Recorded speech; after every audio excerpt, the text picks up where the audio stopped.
உன் வார்த்தைகள் கேட்கப்பட்டது என்று வேதவசனம் சொல்லுகிறது. வித்தியாசம் உண்டாகும்படி செய்வேன் என்று கர்த்தர் சொல்கிறார். நான் உன்னை வெறுத்து விடவில்லை என்று கர்த்தர் சொல்லுகிறார்.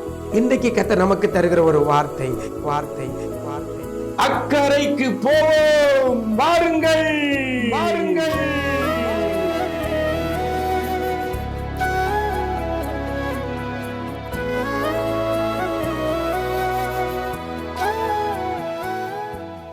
கிறிஸ்துவில் பிரியமானவர்களே, ஆண்டவரும் இரட்சகருமாகிய இயேசு கிறிஸ்துவின் ஈடு இணையற்ற நாமத்தில் உங்களுக்கு அன்பின் வாழ்த்துக்களை தெரிவிக்கிறேன். நல்லா இருக்கிறீங்களா?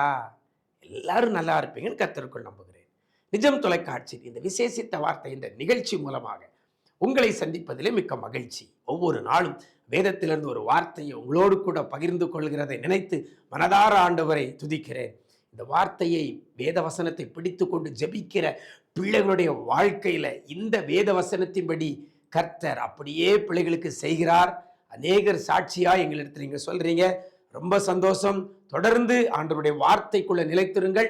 கர்த்தர் பெரிய காரியங்களை செய்வார். இன்றைக்கும் கூட மார்க்கு எழுதின சுவிசேஷம் 4ஆம் அதிகாரம் 35ஆம் வசனம் சொல்லுகிறது, அக்கறைக்கு போவோம் வாருங்கள் என்றார் என்று வேதவசனம் சொல்லுகிறது.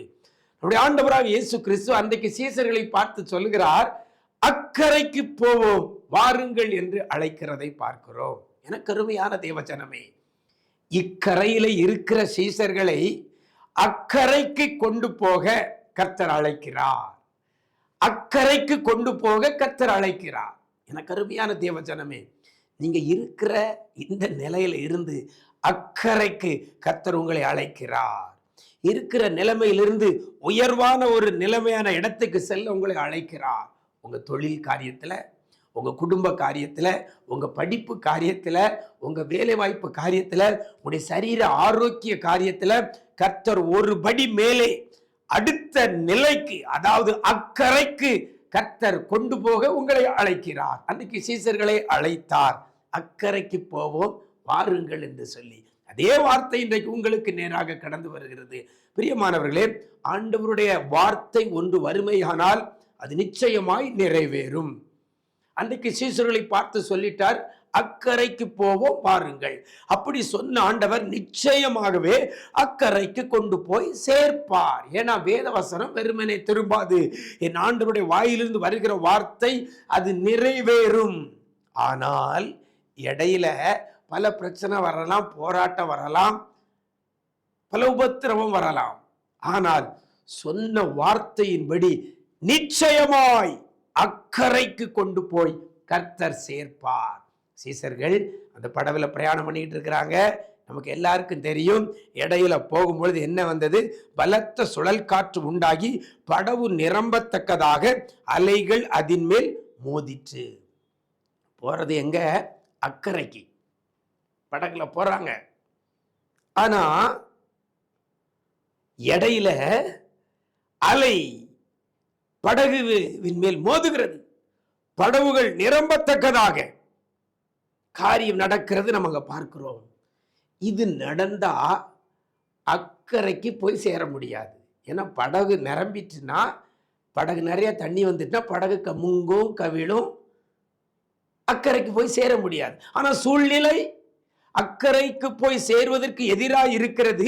ஆனால் கர்த்தர் கொடுத்த வார்த்தையோ அக்கறைக்கு போவோம் வாருங்கள். சொன்ன வார்த்தையின் படியே அந்த கடலையும் காற்றையும் அதட்டி சீசர்களை அக்கறைக்கு கொண்டு போய் சேர்த்தார். வசனம் சொல்லுகிறது, 5ஆம் அதிகாரம் 1ஆம் வசனம் மார்க்கில் சொல்லப்படுகிறது, பின்பு அவர்கள் கடலுக்கு அக்கறையில் உள்ள கதரருடைய நாட்டிற்கு வந்தார்கள் என்று சொல்லப்பட்டிருக்கிறது. அப்ப என் ஆண்டவர் சொல்வாரையானால் நிச்சயமாக கொண்டு போய் சேர்ப்பார். அக்கறைக்கு இன்றைக்கு உங்களை அழைக்கிறார். இருக்கிற இந்த வியாதியில இருந்து ஆரோக்கியம் என்கிற அக்கறைக்கு அழைக்கிறார். இருக்கிறது பொருளாதார கஷ்டத்திலிருந்து அக்கறைக்கு கொண்டு போக உங்களை அழைக்கிறார். நிம்மதியை இழந்து கவலையும் கண்ணீரும் வாழ்க்கையில பெருகி இருக்கிற தேவ பிள்ளையே, இரவெல்லாம் கண்ணீர் வெடித்து ஏன் இந்த வாழ்வை என்று சொல்லி நீ சோர்ந்து போய் இந்த வார்த்தையை கேட்டுக் கொண்டிருக்கலாம். இருக்கிற இந்த நிலையில இருந்து அக்கறைக்கு, ஒரு சந்தோஷம் சமாதானம் நிறைந்த அக்கறைக்கு கர்த்தர் உங்களை அழைக்கிறார். நீங்க ஆண்டவருக்கு செவி கொடுத்து ஆண்டவருடைய வார்த்தையின் மேலே நம்பிக்கையோடு கூட இருப்பீர்களே, ஆனால் நிச்சயமாகவே உங்களை அக்கறைக்கு கொண்டு போய் கர்த்தர் சேர்ப்பார். நாம் ஜெபிக்கலாமா? எங்களை நேசிக்கிற நல்ல தகப்பனே, ஆசீர்வதிக்கப்பட்ட நல்ல நாளிலே கூட அக்கறைக்கு போவோம் வாருங்கள் என்று சொல்லி அழைக்கிற உம்முடைய சமூகத்தில் நாங்கள் நிற்கிறோம் ஆண்டவரே. நெருக்கடி, உபத்திரவம், பாடு, வேதனை, கவலை, கண்ணீர், இப்படிப்பட்ட சூழ்நிலையில சோர்ந்து போயிருக்கிற பிள்ளைகளை, வாழ்வே வெறுத்து போயிருக்கிற பிள்ளைகளை, யாரெல்லாம் இன்னைக்கு ஆண்டவரே உம்மை படகிலே கொண்டு போக பிள்ளைகள் ஆயத்தமாகிறார்களோ, உம்மை சுமக்க ஆயத்தமாகிறார்களோ, அப்படிப்பட்ட பிள்ளைகளை அக்கறைக்கு கொண்டு போய் சேர்ப்பீராக.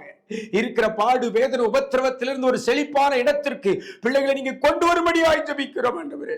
பிள்ளைகள் கையின் பிரயாசம், பிள்ளைகளுடைய தொழில், எல்லாவற்றிலையும் அக்கறைக்கு பிள்ளைகளை கொண்டு போங்கப்பா. பிள்ளைகள் மூழ்கி போக கூடாது, பிள்ளைகள் அமிழ்ந்து போக கூடாது ஆண்டவரே. இந்த வியாதியில் அமிழ்ந்து போக கூடாது, இந்த கடன் பாரத்தில் பிள்ளைகள் அமிழ்ந்து போக கூடாது, இந்த உபத்திரவத்தில் பிள்ளைகள் அமிழ்ந்து போக கூடாது ஆண்டவரே. பிள்ளைகளை அக்கறைக்கு கொண்டு போய் என் ஆண்டவர் சேர்ப்பீராக. நீங்க செய்ய போறதற்காக நன்றி செலுத்துகிறோம். இந்த நாள் முழுவதும் உடைய பிரசன்னத்தில் மூடிக்கொள்ளுங்க. கிருபைகள் பெருகட்டும். மீட்பர் இயேசுவின் மூலம் ஜெபிக்கிறோம் நல்ல பிதாவே, ஆமென், ஆமென். பிரியமானவர்களே, நீங்க இந்த வியாதியில மூழ்கி போக மாட்டீங்க, இந்த கடன் பாரத்துல மூழ்கி போக மாட்டீங்க, இந்த உபத்திரவத்துல மூழ்கி போக மாட்டீங்க. கர்த்தர் உங்களை அக்கறைக்கு கொண்டு போய் சேர்ப்பார். God bless you.